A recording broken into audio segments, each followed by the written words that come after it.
While Putin makes it clear that there will be no peace negotiation on equal footing with Ukraine, Ukraine is gaining some ground for the first time in several weeks in the direction of the Azov Sea in Zaporizhzhia, while the Russians keep advancing in Avdiivka. This and more about the war in Ukraine, about current political developments in its connection, as well as about international support and troop generation by both sides in this situation report.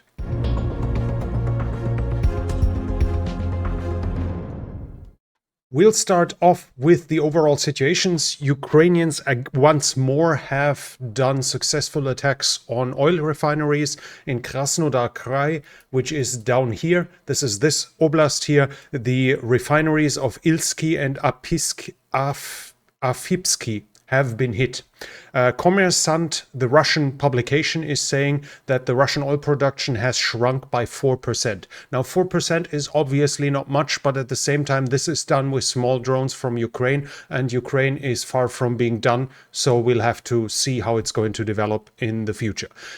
Russian attacks on Ukrainian targets are also continuing, for instance, and they keep using North Korean ballistic missiles. Obviously, the attacks involve Russian cruise missiles. They involve waves of drones, sometimes smaller, sometimes bigger. But in the night of February 7th, 2 KN-23 and on the 8th, 8 North Korean KN-23 have been used. They are being called in Russia the Kim Skanda, as a wordplay of Kim Jong-un, and Iskander, as it is more or less a North Korean copy, at least by the looks of it, of the Russian Iskander. Let's go to the developments along the front line.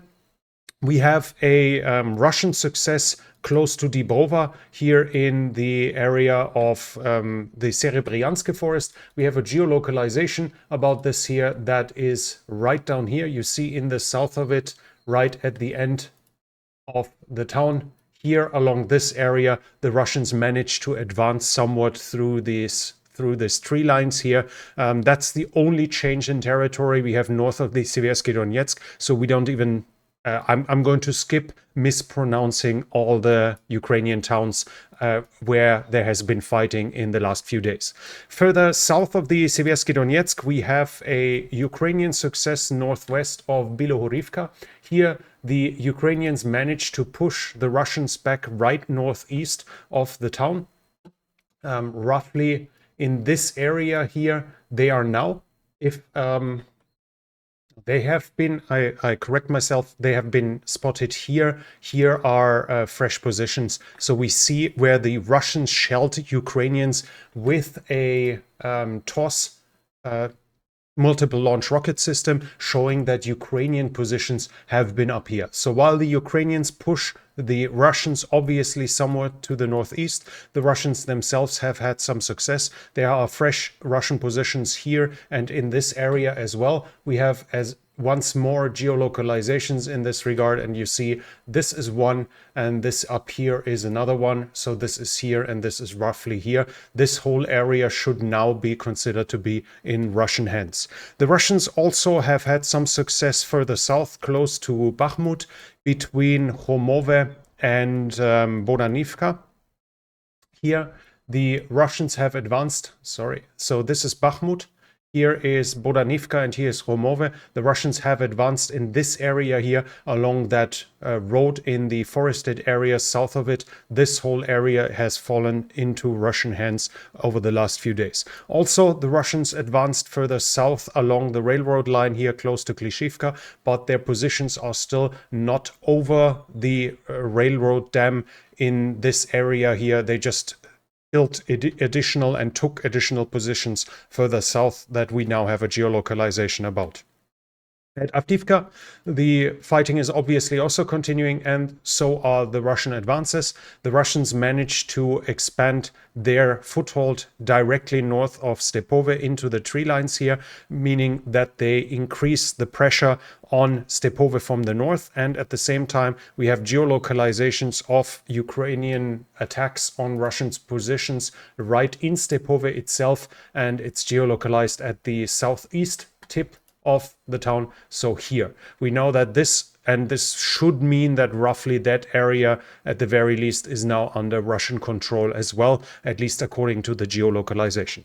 Further south in Avdiivka, the Russians also managed to advance. In the last report, they just had cut like a breach down here to the dam, to the railroad dam. Now they have advanced further to the east, including into this area here. There are some rumors of fighting already being along this line here, but we do not have any visual confirmation. Some Russian propagandists are even claiming that the rail yard has already been reached. I do not see any proof whatsoever of this, so whether it's highly unlikely that this is true at this very moment. Some claims like this are persistent, but as of now we do not see any confirmation in this regard. But still, the Russians managed to advance more or less in this area here over the last few days. Further south, we have additional Russian attacks in the area of Marinka. First of all, the Russians advance in Hoplophile. Here we have another geolocalization that was spotted here, and no, let me. I'm sorry. This is still Avdiivka, where they have been recently spotted. This was showing us that the Russians advanced in this direction towards the coke plant as well through this area here. I forgot to mention that before.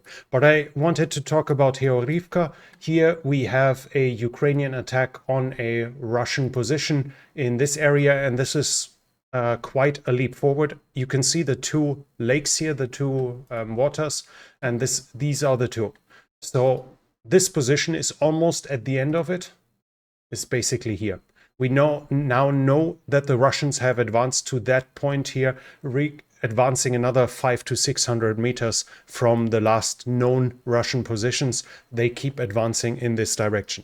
At the same time, they have been successful in the direction of Pobjeda from Marinka itself. They advanced along that road here by several hundred meters, and the fighting about Novomikhailivka is also continuing here. The Russians consolidate their hold on the eastern part of the town. We have fresh geolocalizations of Russian positions here in the north and here in the east.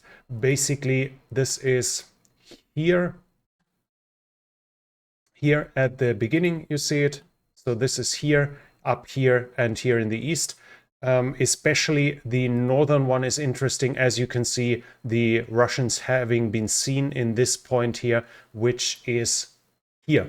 So according to that, it seems likely that the Russians more or less control this part already, or at least we know that they have been there and probably pushed back the Ukrainians. Obviously, the situation can change. There are reports of Ukrainian counterattacks. There are some claims of successful Ukrainian counterattacks, but I have not seen I have not seen fresh geolocalizations, whether they have been able. The latest positions that even the Ukrainian mill bloggers, or at least most of them, agree upon is that the Russians now have a foothold in the eastern part of the town, being pushed out of the southeastern houses and probably of the eastern houses in general. Further south, fighting is also continuing, but no significant changes can be reported. We have fighting also here south of Velika Novosilka, but no change once more. Interesting is though what's happening south of Orikhiv. First of all, we had Riba complaining that the drones of the Russians are there absolutely superior in drone reports. Soldiers of the 136th Brigade report that the enemy has a large number of FPV drones in the sky, including for night work, which limits the use of armored vehicles. So day and night they are getting attacked by Ukrainian FPV drones, and the Russians, on the other hand, have an acute shortage of UAVs. So we have a clear Ukrainian superiority in drones, at least in this area. And the two majors, this is a channel of Russian mill bloggers as well, probably two of them. They also say and complain that Russian electronic warfare and counter battery is absolutely insufficient in that region to respond to the Ukrainian drone threat in kind. Wargonzo in that area, another Russian mill blogger, is writing about not unsuccessful Ukrainian attacks. So he admits that Ukrainian attacks in the direction of Kopani and in the area of Robotine have been successful. And over the last few days, the Ukrainians advanced somewhat in this area and probably in the direction of Novoprokopivka. Overall, we need to openly say they took a handful of positions. They advanced a few hundred meters through the trees, but they have advanced. That far we do know, and that's the first success of the Ukrainians in this direction that we've seen in quite some time, where the overall intensity of the fighting in the area south of Orikhiv has diminished. Further west on the Dnipro, we have a which is here. I'm sorry for the jumping around with the map. We have a fresh Russian position being geolocalized here inside of Krynky. And this is, as you can see, here are like the squares. And here is that piece just for orientation. This is this piece and the squares. Here it looks like it's all trees on that map, which it isn't.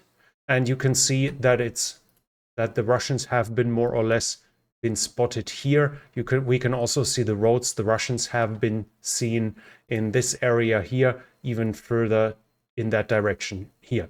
The Ukrainians itself showed a picture of a Ukrainian flag in this area. The Russians claim, though, that it was dropped by a drone. I have no way of confirming it, but it's an open area. So that Ukrainians in this area walk around and plant a flag on open ground that is fully accessible from all sides is not impossible.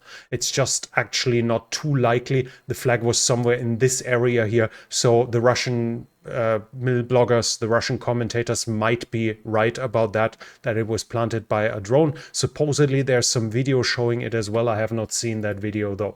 So we do see a minor confirmed Russian advance inside of Krynky, but the overall situation has not changed. The overall situation has changed though on the Ukrainian side. Zelensky has replaced Zaluzhny, the commander-in-chief of the Ukrainian armed forces. His successor is Colonel General Syrski. I made a video about this yesterday and what that will probably mean for the future of the war. I'm going to link it up here in case you're interested. You can watch the video from yesterday. I don't have to repeat myself. Also, Alexander Pavlyuk is going to replace Syrski as commander of the ground forces of Ukraine, and Anatoly Barhelivich is going to be chief of the general staff. So Zelensky is changing quite a lot in the Ukrainian military leadership. There was also a prisoner exchange on February 8th, 100 for 100 from each sides were replaced, and the GUR is saying they did a successful cyber attack on servers that are being used for the control of drones made in China. Of a Russian server, so they attacked and hacked a Russian server that caused problems with the automatic guidance of the Russian drones, and they had to switch to manual control to keep being able to use the drones. The Russians have also been proven to start using Starlink. There is a picture showing a characteristic Starlink dish on the Russian-controlled side of the Frontline. There are also reports of more of those arriving. Starlink itself is saying they are not offering service for Russia. They don't work with the Russian government in Russia, with the Russian military, and those devices must have been bought from somewhere else and brought into that overall area. Ukraine is also saying they have by now documented 815 cases of the usage of chemical weapons, 200 by the Russians, 229 alone in January. Now we need to put it somewhat in perspective. We are not talking about mustard gas, about sarin VX or something else like it. We are talking about tear gas, but and that's the big but, tear gas is also still banned by the Chemical Weapons Control Convention, and Russia has signed it and ratified it in 1997. So while this might not be poisonous gas as we would expect it, it's a crowd control gas that might be used by police forces. It's still an illegal weapon of war according to that convention, which Russia has ratified. And if the Ukrainians are right in this regard, and there are at least some visual evidence of typical grenades being in use from the Russian side. So if this is true, then Russia is committing a war crime and breaking the convention it has itself voluntarily signed and ratified. In regards to espionage, partisan, and sabotage, we have news. The Brits in Great Britain, they have identified a spy for the GRU, the Russian military intelligence. He received asylum in Great Britain 20 years ago and worked for the foreign ministry in several functions, among them being sent to Afghanistan while the British had a diplomatic mission there. He is born in Afghanistan and supposedly claimed to be a Christian to receive asylum in Great Britain. And according to the report, I saw that according to that, this was probably a lie just to get citizenship. He had full access to top secret data and has likely given it to the Russians. And according to the British informations, he has worked for the GRU for several decades. By now, the British government has revoked his citizenship, and he's currently in front of court where supposedly he has admitted at least to some of the accusations of something that is being held against him. But the court case is being held in secret because of state secrets. So this is coming from a few journalists that have some sources. We can't really have more information about this as of now. When it comes to international troop generation, there's the report that the GUR is now starting to recruit Syrians.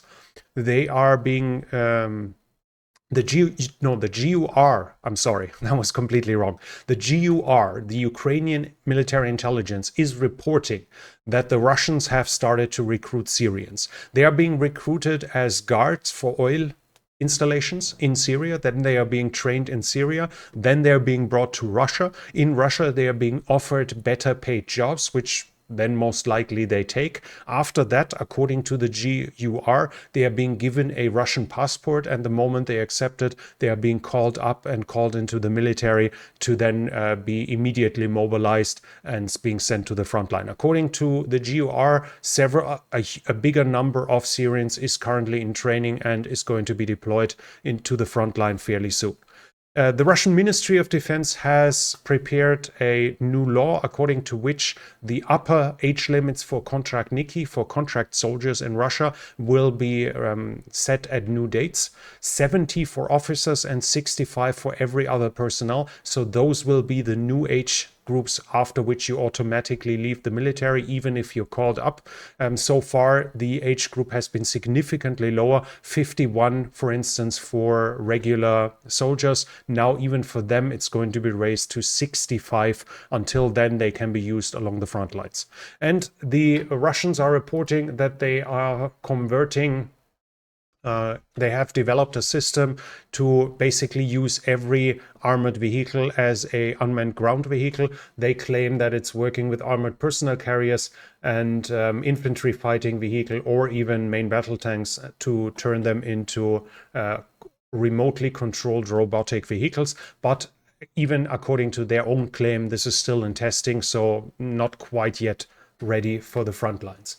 In political sphere, we have a new law in Russia, according to which Russians who have spread fake news, and it's probably not limited to Russians, but to property in Russia, people who have spread fake news about the armed forces, or that have been sentenced for calling for terrorism or extremism, or that demand sanctions against Russia, will be dispossessed. The government will nationalize their property. Obviously, among that is a lot of things that is basically opposition against the war, which would then fall under it. And thus, if you spread fake news, like for instance, that the soldiers suffer high losses and Russian government considers this to be fake news, then you can lose everything you own as in the future. This is now being introduced inside of Russia. And then there was obviously the interview with Vladimir Putin from Tucker Carlson. In case you haven't watched it, I'll just give you a quick, too long didn't read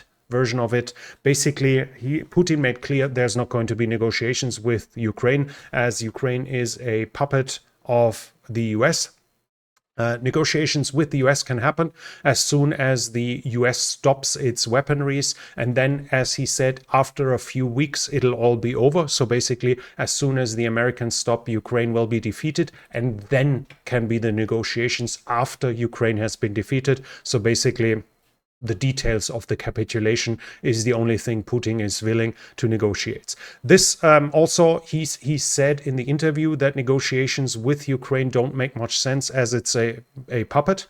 And this is obviously demonstrating his view of Ukraine as a sovereign state. He also said that Ukraine, according to historical claims, at best has a claim to 2 or 3 of his oblasts. And as you can see, it's a lot more than 2 or 3, because the rest of them, they never had a historic claim, and everything they have now, almost everything they have now, was given to them by Stalin or by Lenin without any real reason. So they don't have a claim to that, according to him. Ukraine and Russia still are going to be reunited, according to him, once more showing what he sees as a future for an independent Ukrainian state. And he said that NATO and Ukraine are basically both nothing but US puppets. Ukraine, according to him, has started the war in 2014 by doing a military operation against the people in eastern Ukraine. He obviously ignored, and Tucker Carlson, by the way, was nodding to it and never asking, never contradicting it, never adjusting to what he was said. According to Putin, the Ukrainian armed forces started the war. The fact is obviously that this is not true. Igor Girkin himself admitted in an interview that he crossed the border with 60 other Russians to start the uprising, that he was the one, and he was the first Minister of Defense of the new Novorossiya, which was those 2 states, as a Russian citizen and as a colonel in the FSB. So we see that it's just nonsense. And this was still his claim among many other false claims. But one of the more outrageous ones might have been in other regards. He claimed, for instance, that Poland had started World War II because they didn't work together with the Soviet Union and they annexed Transolsa in 1938. This was in the context of the Munich Agreement when Poland annexed 800 square kilometers of a Polish, at least partially or majority Polish settled area of Czechoslovakia in the context of the Munich Agreement. So basically, with a falling apart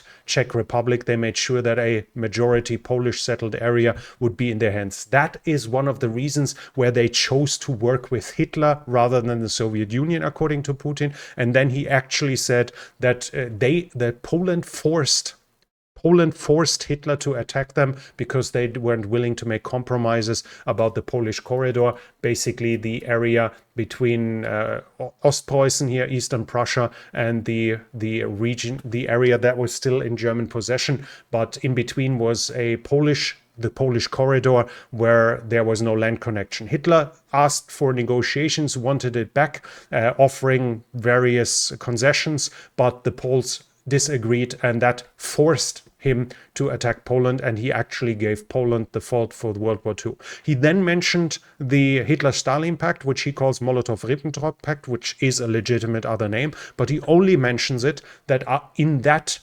Russia received Eastern Poland back, because obviously it was part of the Russian Tsardom, so it received it back, but he didn't mention all the other connections, that this was basically the treaty that allowed Germany to really start World War II, as they knew they wouldn't have a two-front war while they would fight France and Great Britain. That Soviet Union had played a huge part in even enabling World War II in Europe. And he also, in the context, he called that this was Russia, which was then called the Soviet Union. So while the official understanding worldwide is that Russia is the successor of the Soviet Union, that's why, for instance, they have the seat in the Security Council in the United Nations, by claiming that this was Russia and by using this for historical claims as well. He says nothing else but that Russia can claim all of Soviet Union, thus all the other independent states, including NATO members like the Baltic states, including Moldova, Armenia, Georgia, Azerbaijan, Kazakhstan, etc., etc. You can read the map for yourself. He also said that the West has started to work to give the Ukrainian a national identity, because according to him, they didn't really have any. They were basically Russians at the same time. So all of this is basically in 2 hours. And unfortunately, Tucker Carlson decided to make just one critical question in all of this, which was when he asked whether the other states can also lay territorial claims according to 1268 or some ancient date in history. Yeah, that was the summary, more or less, of the most critical points of the 2 hours of interview. If you're interested, you can obviously find it, no problem whatsoever, to watch it yourself.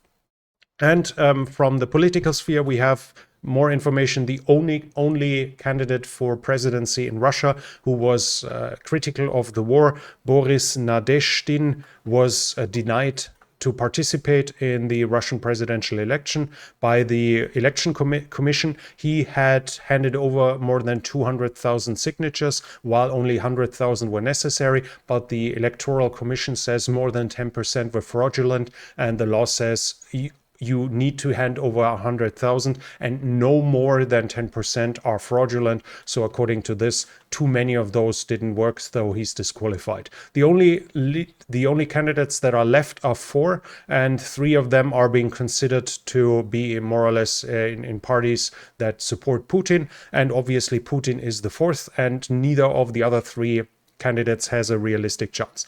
Not only the candidate of the Communist Party is one of those 3, but also the candidate of the Liberal Democratic Party, and that has nothing to do with democracy or liberal. This is being considered a right-wing extremist party, or as you could say, maybe a Nazi party, which is I guess not a reason not to do denazification in this case, but that's a different topic. When we come to troop generation, we also have some news about Ukraine. Ukraine is reporting that they made a copy of the Lancet drone. That's the loitering munition, that domestic produced loitering munition the Russians use to attack IFVs, for instance, artillery pieces, etc. They say they basically copied it, and within 2 months they expect it to appear along the front lines in Ukraine. And according we have some information about international support. Ecuador will likely give 6 OSA surface-to-air missile systems, 18 BM-21 MLRS, multiple launch rocket systems, 5 Mi-17 transport helicopters, 128 ZPU-12 over heavy air defense machine guns in the caliber of 14.5 millimeters, as well as 34 ZU-23S flak surface-to-air cannons, artillery, AAA, I guess is the right word, to the United States. The ZU-23-2 is that 23 millimeter autocannon that is so proliferant in the Soviet bloc, Africa, etc. They are going to give those to the United States in that treaty for a swap of weaponry, and obviously it's expected that the US directly hands it over towards Ukraine.